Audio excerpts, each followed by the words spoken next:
देखिए, आज डॉक्टर श्यामा प्रसाद मुखर्जी जी की पुण्यतिथि है और डॉक्टर श्यामा प्रसाद मुखर्जी जी हमारे जो भारतीय जनता पार्टी का मातृ संस्था जनसंघ के संस्थापक अध्यक्ष थे और अध्यक्ष तो थे, लेकिन महान हिंदू नेता थे, सनातनी नेता थे। और डॉक्टर श्यामा प्रसाद मुखर्जी जी को ही श्रेय जाता है कि जो कश्मीर आज मोदी जी के प्रयासों से, प्रधानमंत्री नरेंद्र मोदी जी के प्रयासों से जो कश्मीर आज भारत का अभिन्न अंग बन गया पूर्ण रूपेण, इसकी नींव अगर किसी ने डाला था तो वह थे डॉक्टर श्यामा प्रसाद मुखर्जी। क्योंकि जब नेहरू सरकार थी, नेहरू जी प्रधानमंत्री थे, तो उन्होंने कश्मीर को अलग राज्य का दर्जा दे दिया था और वहाँ पर प्रवेश करने के लिए धारा 370 के तहत, 35A के तहत वहाँ के नागरिकों को पूर्ण अधिकार नहीं था। वहाँ 2 निशान, 2 विधान, 2 संविधान लागू था। वहाँ जाने के लिए परमिट लेना पड़ता था। एक तरह से कहिए तो जिस प्रकार से हम लोगों को पासपोर्ट बनाना पड़ता है दूसरे देश में जाने के लिए, वही स्थिति कश्मीर की थी। और श्यामा प्रसाद मुखर्जी जी ने जा करके बिना पासपोर्ट के, बिना परमिशन के, बिना परमिट के वो कश्मीर में उन्होंने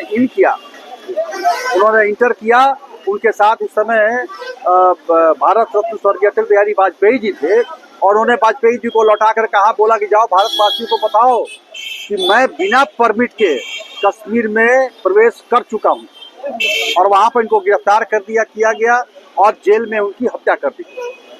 तो यह आज उस श्यामा प्रसाद मुखर्जी जी की पुण्यतिथि है जिन्होंने देश की एकता और अखंडता के लिए अपने आप को भारत माता के बलि वेदी पर न्यौछावर किया। तो क्या श्यामा प्रसाद मुखर्जी के बताए गए आदर्शों पर भाजपा के नेता चल रहा है? आज बिल्कुल हम कश्मीर के लिए हल्ला करते लगातार वहाँ आतंकवाद के विरोध में लड़ते थे। हमारे कई एक नेताओं ने, जोशी जी ने जा करके, जिस समय लाल चौक पर बम चल रहा था, उन्होंने जा करके वहाँ तिरंगा फहराया। लोग बोलते थे भाजपा वालों को इतना दर्द क्यों होता है पेट। भाई, हमने अपने राष्ट्रीय ध्वज को खोया कश्मीर के लिए। तो पिछले 2 बार के चुनाव में झारखंड में आप लोग लगातार हार रहे हैं, तो चुप कहाँ हो गई जनता? आप लोगों को क्यों नकार दी? नहीं, देखिए, हम चुनाव हारे हैं, हम यह भले गणित में हम पीछे हैं, लेकिन हमारा वोट प्रतिशत बढ़ा है। आप देखिएगा तो हमारा वोट बढ़ा है और यह जनता दोनों चुनाव में तत्कालीन अभी जो वर्तमान में मुख्यमंत्री हैं, उन्होंने जनता को दिग्भ्रमित किया। पहले चुनाव में जीते तो 5 लाख युवाओं को सरकारी नौकरी देने का वादा किया और उन्होंने वादा ही नहीं किया, यह भी कहा कि अगर नहीं दूंगा तो मैं राजनीति से संन्यास ले लूंगा। और युवा 5 लाख लोगों को विश्वास हो गया उनके बातों पर। तो युवाओं को विश्वास हुआ, उनके माता पिता को विश्वास हुआ। अभी आप लोग 2029 तक इंतजार करेंगे या बीच में, जैसे राज्यसभा में आप लोगों ने चुनाव जीत लिया, एक जेएमएम का जीता और एक आपका समर्थन से एक निर्दलीय जीता, तो पीछे में जो है कोई ऐसा तिकड़म भिड़ाएंगे जिससे आप लोग इस सत्ता में? देखिए, भारतीय जनता पार्टी तिकड़म पर विश्वास नहीं करती।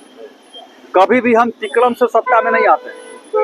हम जनता के आशीर्वाद से, जनता के सहयोग से, अपने माननीय प्रधानमंत्री जी के किए हुए कामों के बल पर हम चुनाव में आते हैं। तो 29 की तैयारी कर रहे हैं आप लोग?